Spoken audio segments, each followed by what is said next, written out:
O'zbekistonga zakaz asosida kirib kelgan Mastery Atelieri tomonidan tuning qilingan Bentley Continental GT. Videoni boshlashdan oldin ekranga 2 marta bosib qo'yish esingizdan chiqmasin. Motorimiz stok holatda. Bu degani gibridning 8 silindrli naq 782 ta ot kuchiga ega dvigatel yotibdi. Bu mashinamiz 0 dan 100 gacha bo'lgan razgoni 208 sekund. Mashinamizning kapot qismi, bokovoy oynalari, oldi reshotkalari, oldi jabralari, yon jabralari, yon yubkalari va orqa spoileri klassik karbondan. Balonimiz ustki shiroki R22 dyumda, tormozlarimiz esa karbon keramический. Bu mashinamizda bitta emas, naq 3 ta spoiler bor. 1, 2, 3.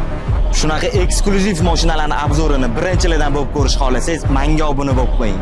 Salonimizga keladigan bo'lsak, unaqa katta o'zgarish kiritilmagan. Faqatgina alikantari, koja va karbo elementlari ishlatilgan. Undan tashqari parugalarimizda va pedallarimizda Mastery yozig'i tushirilgan. Mashinaning narxini taxmin qilib ko'ring. To'ppa-to'g'ri topgan odamga esa sovg'amiz bor.